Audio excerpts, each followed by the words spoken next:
to be with you.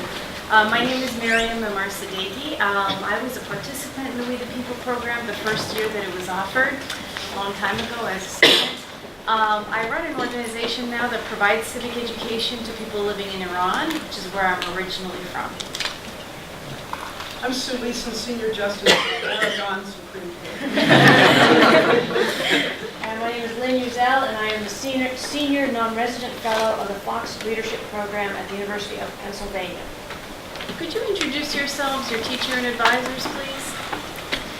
Hello, my name is George. We're Unit 1 on behalf of Lincoln High School from Portland, Oregon.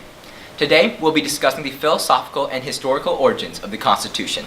Good afternoon, my name is Leah. Hi, my name is Amelia. Thank you for the opportunity to be here. Greetings, my name is Piper. Good afternoon, my name is Kate. Hello, my name is Jonathan. We'd like to thank our principal, Peyton Chapman, our teacher, George Tenike, and our coach, Stephen Griffin. And we'd also like to thank you, judges, for being here today. Thank you. It's an honor. I'll read the question and then we'll get started. This is Unit 1, everyone. What are the philosophical and historical foundations of the American political system? When the French finance minister Turgot heard of America's new state constitutions, he fumed.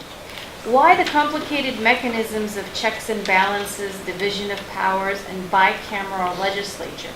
All this clumsy apparatus is unnecessary. How would you respond to his criticism? How and why did the state constitutions reflect Americans' fear of centralized political authority? What might be the advantages of a bicameral legislature? What might be the disadvantages? Please begin. Turgot never fumed at America's first state constitutions. He wrote to Richard Price that America was the hope of the world, and he understood how necessities of the moment could produce imperfect plans. The person who fumed was the thin-skinned John Adams, reading Turgot's letter and writing his defense of the constitutions. Turgot had 2 points. The separation of legislative and executive power may not be necessary if the executive is elected, and a bicameral legislature may create class tension.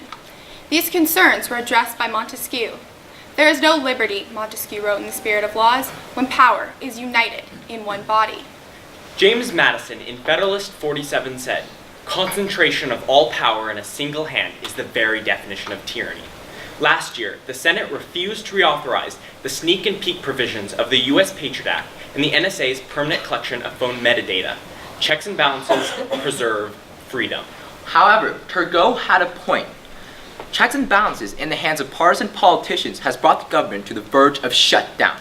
In the last 30 years, the number of laws passed by each Congress has declined from over 800 to fewer than 300, a 60% drop in productivity. Gridlock encourages the president to seize power. It leaves the Supreme Court with an empty seat, unable to rule on national issues. Gridlock lowers respect for government, eroding our confidence in the future. Checks and balances in the Constitution trace to the framers' experience with legislative supremacy and the colonists' hatred of royal prerogative. The king had prorogued their assemblies, levied taxes without consent, and waged war against their cities. Colonists agreed with John Trenchard in Letters from Cato. The executive is a beast with an insatiable appetite for power. Early state constitutions intended to tame that beast. The governor's term was limited to 1 or 2 years. In 11 states, the legislature elected the governor and could remove him at will. In 10 states, the legislature chose his cabinet, and in 9 states, it controlled his salary. As state constitutions took power away from the executive, it revealed the dangers of power in the legislature. A bicameral legislature can have real advantages. It can save a country. At the Philadelphia Convention, the impasse between large and small states was only resolved by creating 2 chambers with different principles of representation. In the Roman Republic, the conflict of those orders was settled by creating the concilium plebis for plebeians, apart from the comitia centuriata of patricians. Bicameralism can have other benefits too. A second chamber can protect overlooked interests, as in Kenya, where women are guaranteed seats in the Senate. It can add the wisdom of experience, as in Britain, where life peers are chosen for their accomplishments. A second chamber provides time for reflection. It is, wrote Benjamin Franklin, a barrier against the impulses of passion and the intrigues of faction. But bicameralism can have disadvantages. Cost, inefficiency, gridlock, lost accountability. When two chambers are composed of the same kind of people, as in state legislatures since Reynolds v. Sims, a second chamber offers no special wisdom or different interest. A second chamber is simply another obstacle course. The question posed by anti-federalist Republicus in 1788 remains. Are two houses not as likely to check a good bill as a bad one? If the answer is yes, unicameralism deserves our attention. Abolishing a chamber, however, is no easy task. The last person to succeed in this was George Norris of Nebraska. Norris stated that in a bicameral legislature, the politicians have the checks and the special interests have the balances. Despite fierce opposition, Norris persuaded state voters in 1934 to adopt a nonpartisan unicameral legislature. Nebraska's laboratory of democracy is still running today, testing a theory once expressed by Turgot. Thank you.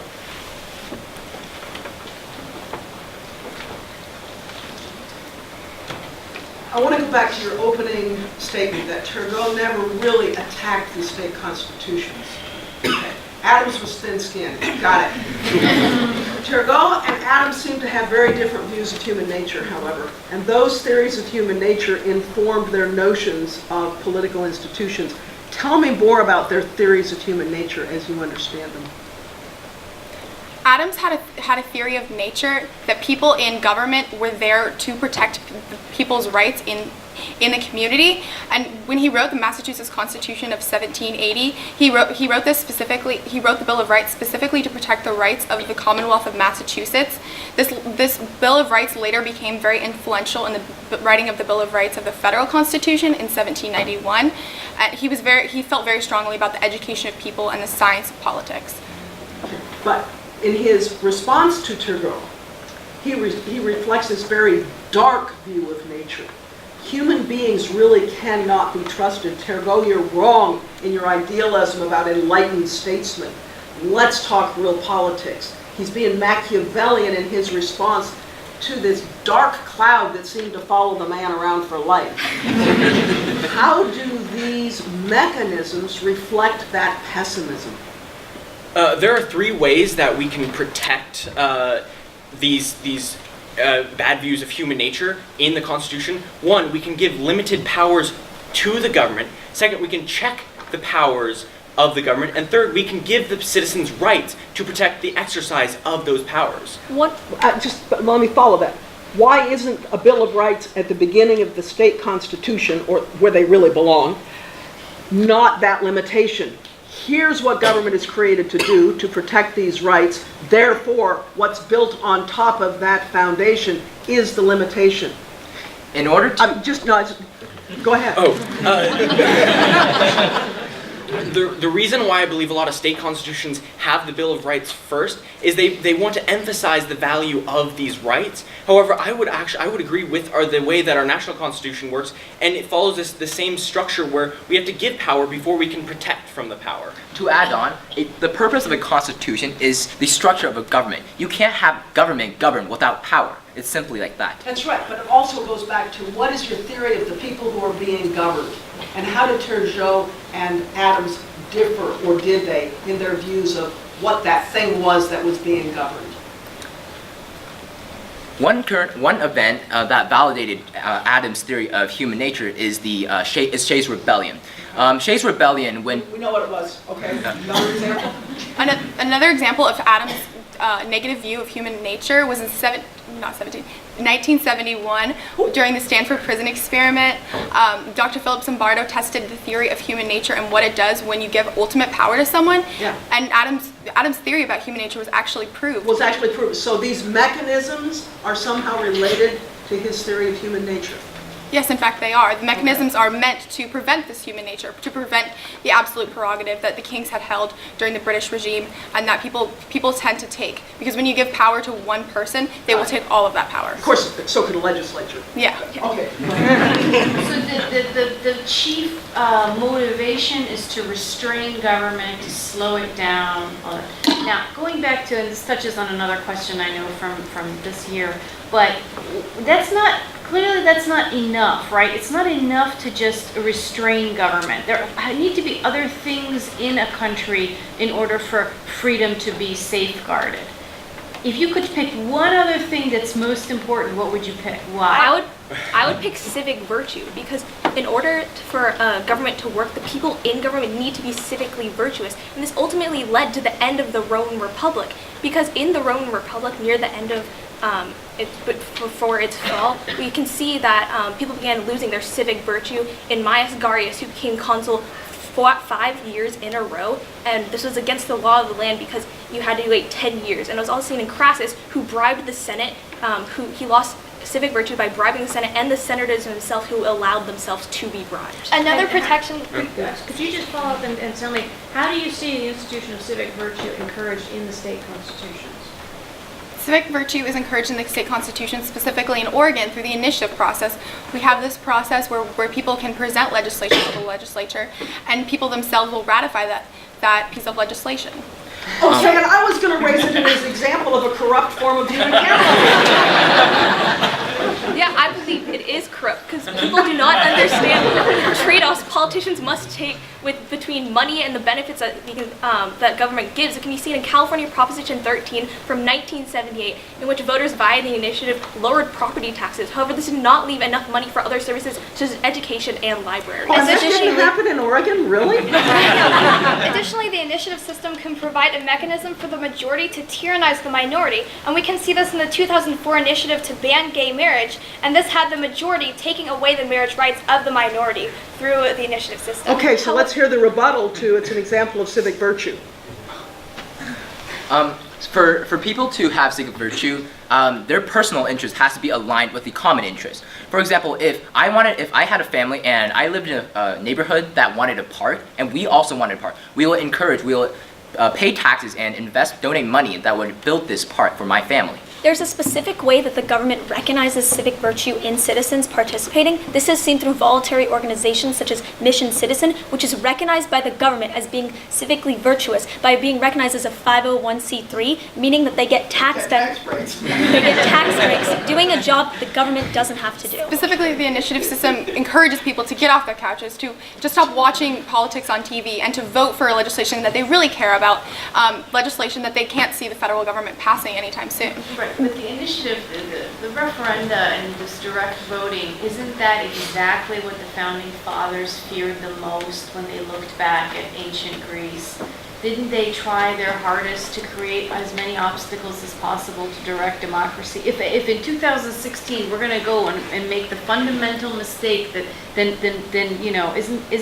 are we obviously doing the wrong thing? Yes, and the founders look back to the mob rule when Socrates was killed in a jury of 501, and today they put this into the Constitution, Article 4, Section 4, in which they guaranteed that the federal government would guarantee a Republican form of government to the states. I disagree. The founders did not understand the implications of partisan behavior in government. We can see that politicians aren't able to accomplish certain tasks and are letting their own personal views get in the way. This was seen in the case Arizona Independent Redistricting Committee versus Arizona State Legislature, where the people took the power away from the state legislature that was gerrymandering and allowed an independent redistricting committee to fix this issue. Okay, now I want to take you back to your state, because this question I think really is about states. The state of Jefferson is no joke in Oregon. And the theory is centralized power is terrible at the state level. Salem cannot represent Southern Oregon or Northern California. That's where this question's going. What can this state do to prevent that sense of centralized political authority that disenfranchises a rural population? One thing that we have is the recall system, and we also have a plural executive where the people elect the governor, the attorneys general, the attorney general, and the secretary of state. And the recall system serves as a check on government, where we can, for example, if Governor Kate Brown didn't do something what we like, we could recall her. One way we can change representation in the legislature, and one way to do this to make sure that all citizens in Oregon are representative, is make sure that the lower half of our state is represented. And one way to do this is to create a qualification for office to be lower than the median assets of the state. And by doing this, it would require people of lower income to be represented in Congress. Okay, so how do you get around the one person, one vote requirement? Reynolds versus Sims, I think you're the one who raised it. How do you get around Reynolds with that proposal? It's not based on class and money. That is very true, and I feel like we should have an amendment to our Constitution that will allow more representation. The 17th Amendment, it changed this. It's same as Reynolds v. Sims, where it was not very much distinction between the two houses. So I think we should make an amendment to not only repeal the 17th Amendment, but allow states to do such as what I recommended. Yeah, I want to bring us back to the question of centralization, because it's come up again and again. Could you please define for me, what do you mean by the centralization of power? The centralization of power can relate to federalism. When there are exclusive federal powers and concurrent state and federal powers, and also just exclusive state powers. I don't want to get bogged down into a specific scheme of government. I want a generic definition of centralization of power, which could exist in state governments or federal governments or any kind of government. Well, in a system of separation of powers, we grant different powers to 3 branches of government as seen in the vesting clauses in Article 1, 2, and 3. However, the centralization of power is when one of these branches starts exercising most of the power. Well, can't we have a government which has 3 separated branches of power, but still a centralized power? The problem of centralized power, isn't that possible? We could with the process of checks and balances. For example, in Article 1, Section 7, in order to pass a bill, we have to have it passed by both houses and later signed by the president. And if it's not constitutional, we can have the Supreme Court review it and declare if it's constitutional or not constitutional. While it is true that checks and balances can check this power, this centralized centralized executive power, we can see that the executive today in the federal government can be seen as exercising too much power that he holds, just because the other branches of government don't seem to be doing their jobs. This can be seen Well, through... it sounds like what you're... I'll wait for the feedback. Okay.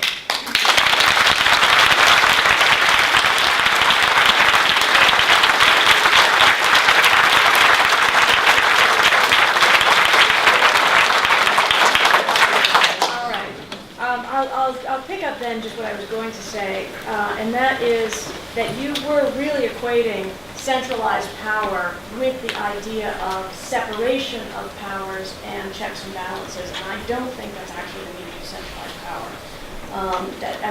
After all, Britain's constitution had beautifully separated powers, and yet the colonists were constantly complaining about centralized power, which means power that was exercised by a very distant government, distant from the people, and also it can mean unlimited powers.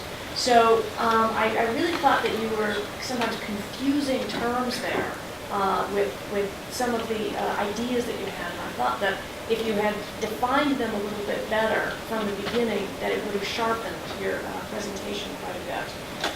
But nonetheless, I should never start off criticizing, but we were right on that topic.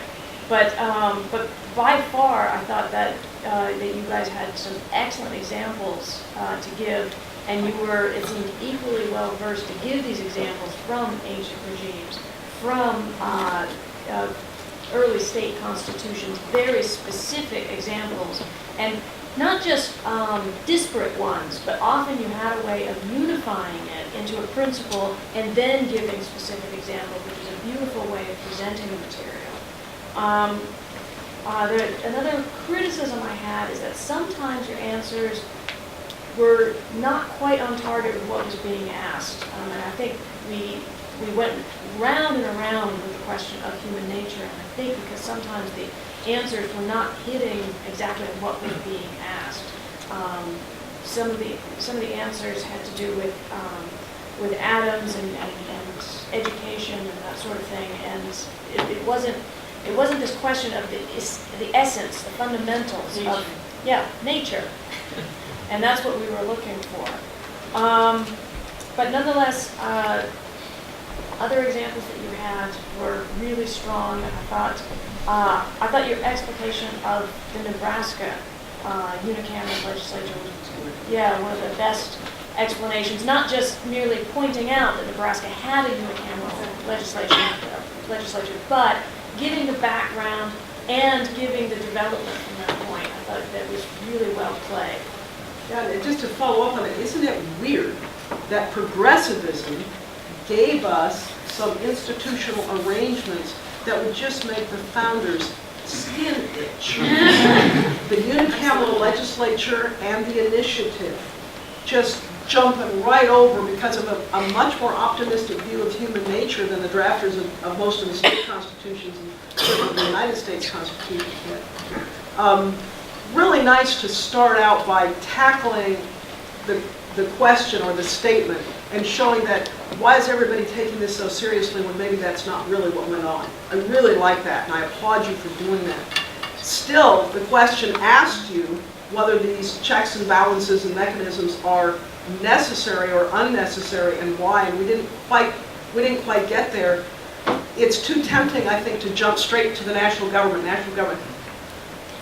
Why did the state constitutions reflect a fear of centralized authority? So we're getting at that concept of centralized political authority in the states in the 1770s. Something weird is going on here.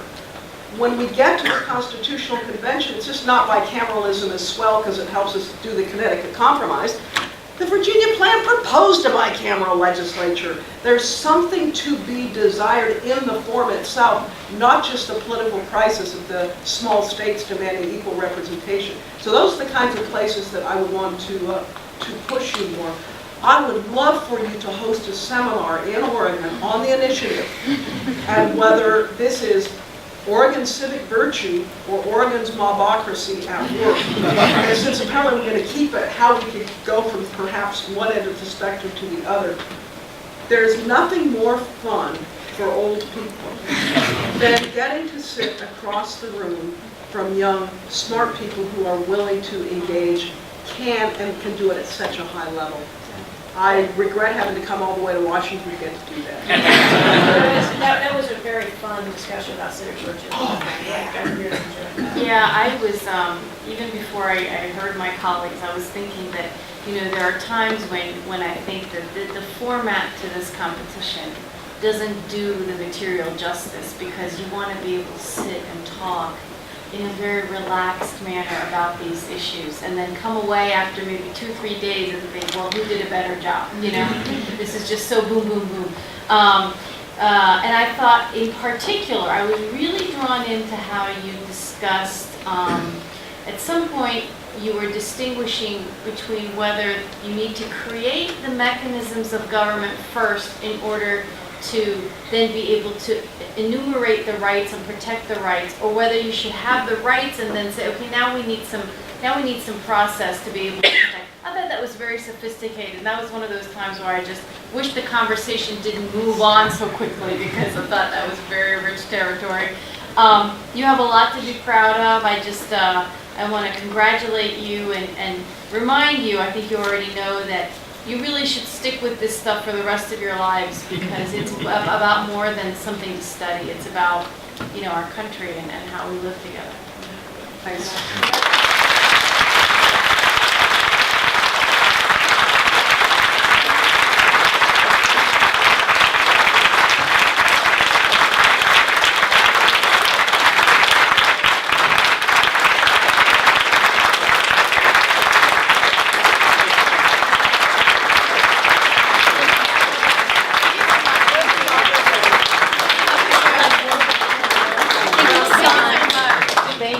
Way fun. Thank you. Way fun. Thank